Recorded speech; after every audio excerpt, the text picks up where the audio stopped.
Welcome everyone to Eat, Drink, and Explore with Cece. Today we are making a quick cream of mushroom soup. There is no reason that you couldn't just whip this up really quickly. It tastes so much better than the Campbell's cream of mushroom soup. So we're going to make it. Once I show you how to make this, you will more than likely never go back to the cream of mushroom soup in a can. It's really quick, and for any recipes that are calling for cream of mushroom soup and you have the time, you can whip this up and substitute this in place of that. So again, you just use any type of mushrooms that you like. Again, don't break the budget, regular button mushrooms. These are little baby cremini mushrooms, baby portobello mushrooms. Sometimes they're called cremini, depends on where you're located in North America. The other thing too is that when I do decide to make this cream of mushroom soup, I don't pay top dollar for the mushrooms, meaning that, they have to be perfectly formed and everything. At my local grocery, in here, they have something called Naturally Imperfect. And as you can see, they are not those perfectly round button mushrooms that you would use for stuffing or anything. They're all different shapes and sizes in here. I mean, we're cutting this up to go into the soup. We're going to be pureeing the soup.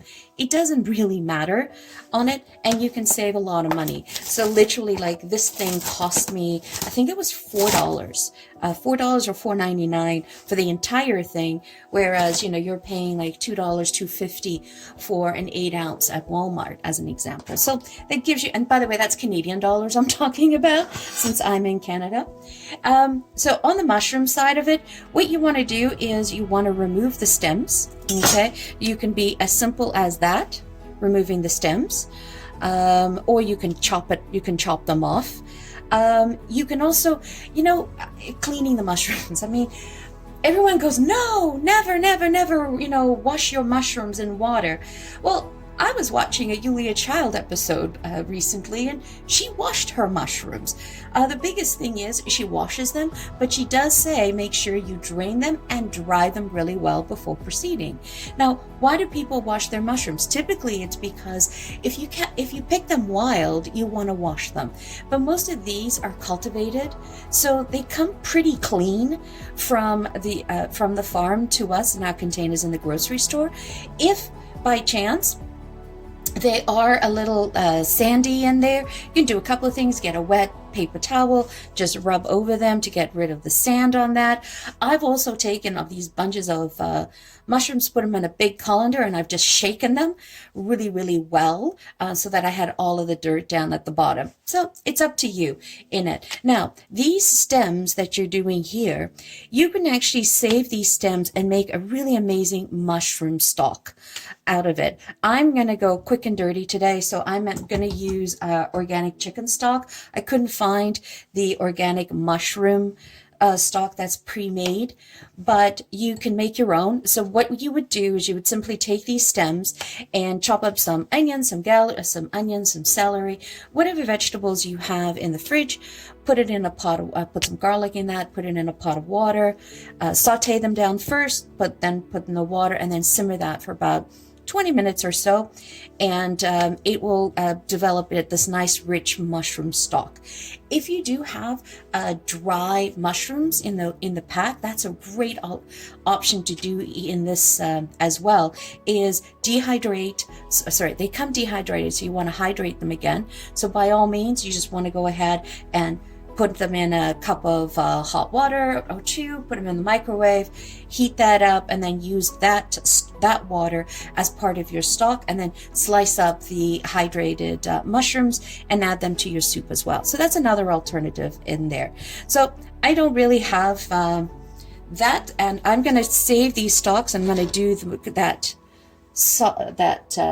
stock another day. I'm just got a baggie in the freezer that I'm throwing things into, and go from there.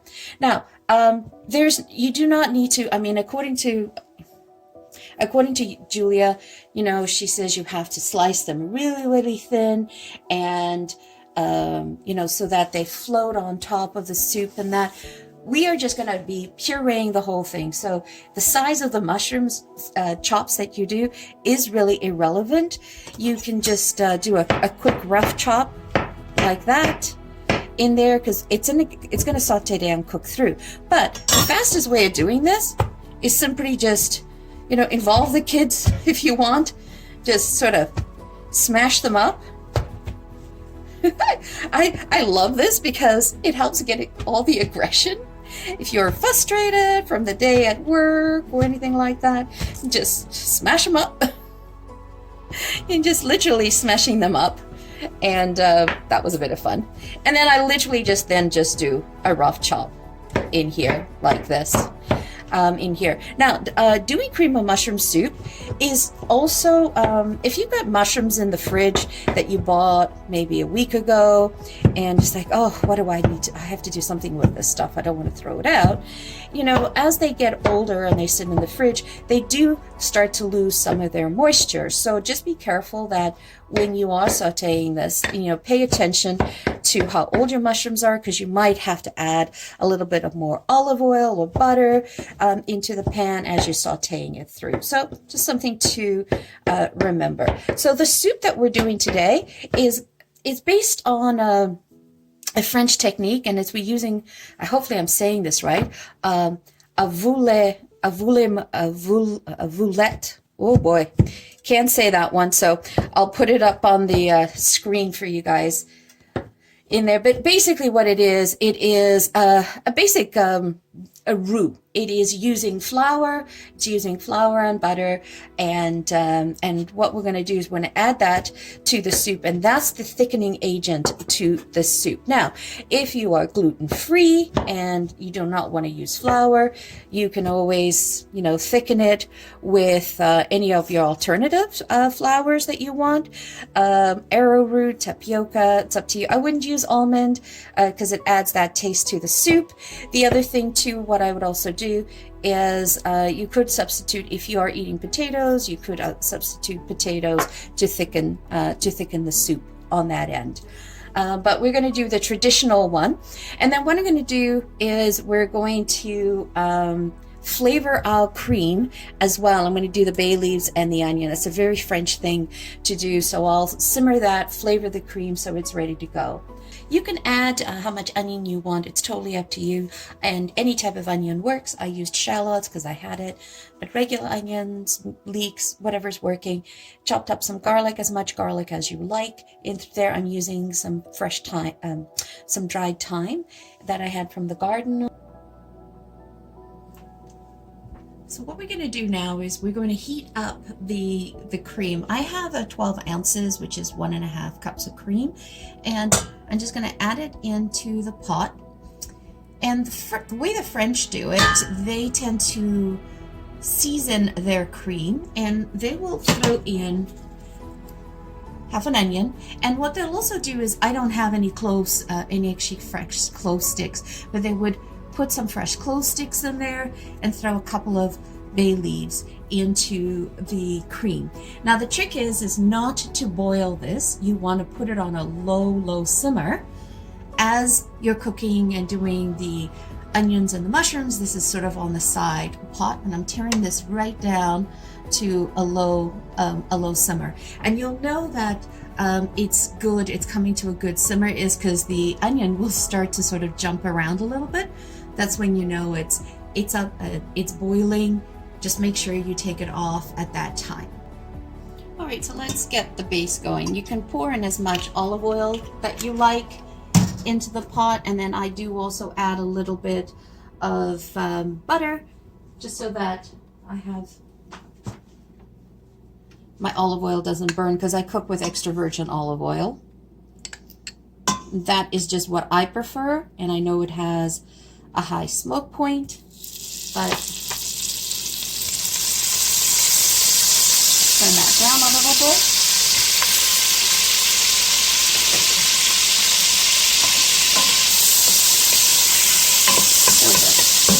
Going to throw in the onions.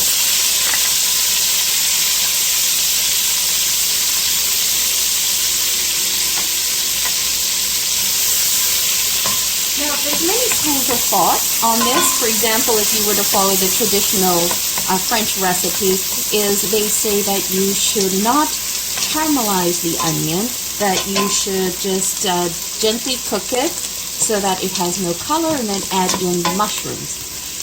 It's again, it's personal preference. I tried it both ways. I prefer to caramelize the onion just a little bit because it adds a wonderful depth of flavor to the soup. And I'm turning this down to a medium heat. It's perfect. Just give it a few minutes to soften and caramelize. And then what we're going to do is we're going to add in the mushrooms. Now, how much mushrooms did I use? Again, I do it by eye. Through here. Oops, this mushroom. I'm sorry, the skin. I do it by eye. I used about 16 ounces. So 8 ounces if you get those blue containers. They're 8 ounces each. So you could use 2 of those in through there. And I'm using 8 ounces of the white mushrooms and I did 8 ounces of the cremini. I just mixed it up. So what we're going to do is just render this down. We want to extract as much of the water as possible. Once we got it sweating and we've extracted the water, then we will add in the rest of the ingredients. We'll add in the garlic. I don't want to add in the garlic too soon because I don't want to burn the garlic.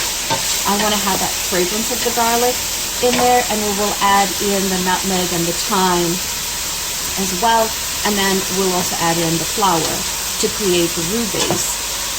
What I am going to do is, and this is completely optional, you do not have to do it, I'm going to put in a half a cup of sherry. Mushrooms, nutmeg, and sherry are a divine combination. It just elevates the taste of everything in the soup. It's wonderful to include, but you don't have to include it. You could replace the sherry with port wine. You could do it with a white wine, a Chardonnay, a Sauvignon Blanc, even a Pinot Grigio. It's totally up to you in through there. But once I started making this cream of mushroom soup on my own, I cannot have the Campbell's cream of mushroom soup. It just ruined me. There's nothing wrong with that, by the way. I've eaten many of those cans before. It's just that once I started cooking and I got into making this recipe, I just much prefer this. So you see how wonderfully nice and down and rendered and sweating it is. There's still some water in there, so I'll just render it down a little bit further. And then I'll add in the flour, the roux. And that's what makes the roulette sauce. And it's a term that was a sauce that was invented in France by Escostier, the chef. And he invented many of the other sauces, like bechamel, hollandaise, sauce española, and then this one as well. And so, sometimes you hear the term in soups, a bisque versus a regular broth soup. Well, a bisque simply means that it has cream in it. Now, I'm using cream. I'm using whipping cream, 35%, because that's what I had in the fridge. It's going to be a super, super rich soup. But you can substitute it if you only have a milk. Use milk. If you just have 5%, 10%, half and half, whatever. Just use whatever you have on there. And if you don't, if you're intolerant, then don't add it in. I'm a little bit lactose intolerant, but I do suffer a little bit because I enjoy this soup so much. So you see that? Look at that. We wanna cook that all out.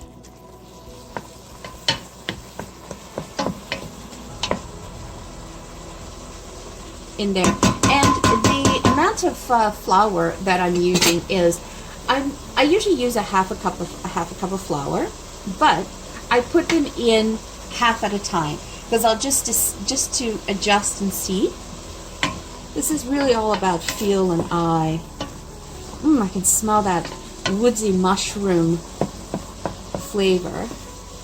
It's perfect. I'm gonna add in the garlic now, and I did 3 small cloves of garlic. You add in as much garlic as you want. It's totally up to you. I minced it. Many people will just push it through a garlic press in there. Eventually, I mean, all of this is gonna get pureed, so it really doesn't matter. Okay, I think I'm now ready for, let's give that a whirl.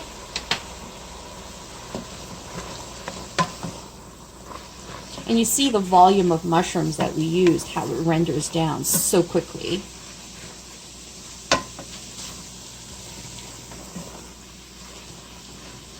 And the trick is, you really want to grab all the bits at the bottom of the pan.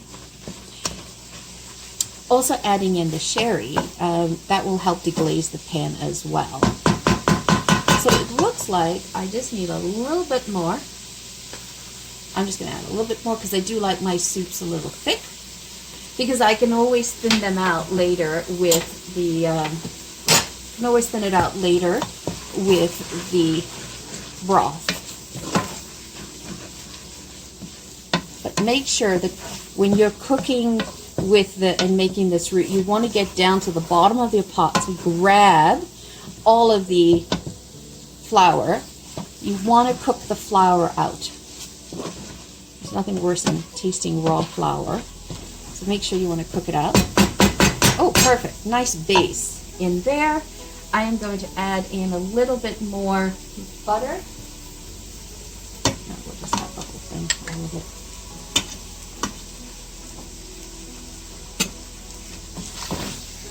Because now I'm starting to build up the flavors. I'm going to add in some fresh thyme. And I also have some dry thyme from the garden, so oops, I just shake it like that. If you had fresh thyme, you could just put the whole fresh thyme in there and then take that out. So I'm going to add in the sherry.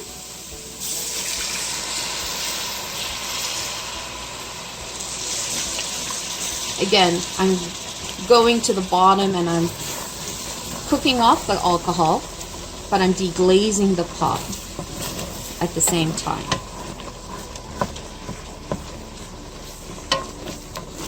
And I'm making a serving for about 4 people, and or it could be a serving for 2. That's very generous.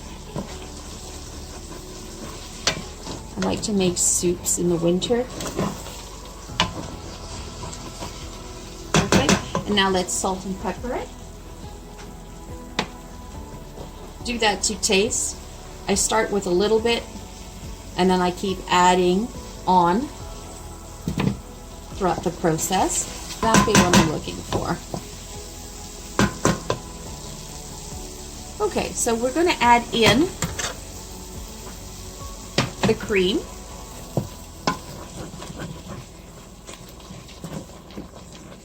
The smell is woodsy and oh, divine.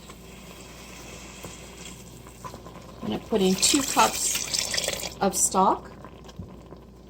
Again, just eye it. For some people like to have chunky soups, so you could literally leave the soup like this, and to serve the soup nice and chunky in this fashion, people enjoy it as well. Or you can just take the hand blender and blend it.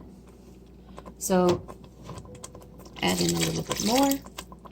And I'm using the stock that has no salt in it, the organic chicken stock with no salt, because I like to add the salt to my dishes and adjust it accordingly. And every time that I'm turning, I'm trying to grab the bottom of the pot, the bits off the bottom. That's super important. Okay, I'm gonna add in a little bit more. Oh, there you go. So I've added in the 2 cups. And if you find that your soup is a little bit too liquidy for your taste, because your flour roux you didn't put enough at that time, you can always make a cornstarch slurry and add that into the pot just to thicken it a little bit. Up to you. But I like it this way because eventually what will happen is it'll start to thicken later as well. I don't want to be able to sip on it, not have it sort of glug into your mouth. That all off because that is like flavor in there.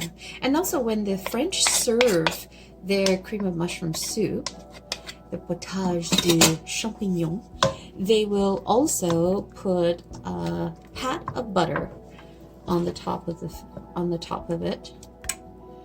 I omit that part. So let's give that a taste.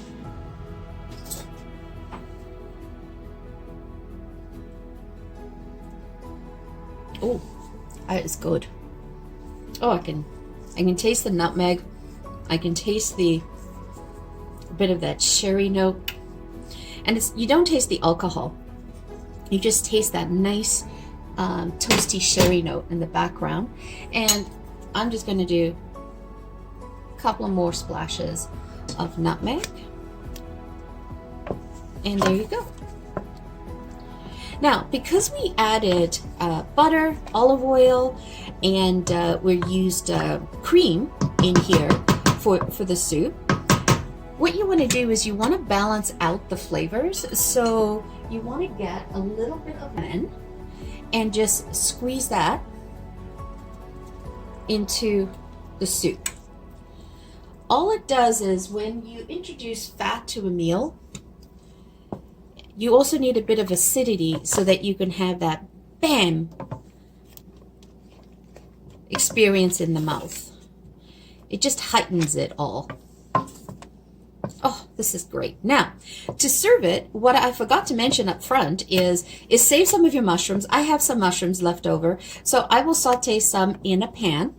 I'll cut them up and I'll saute them in the pan, and then I will place them on top of the soup bowl with a little bit of parsley on it or thyme, and serve it that way. I mean, that's enough color.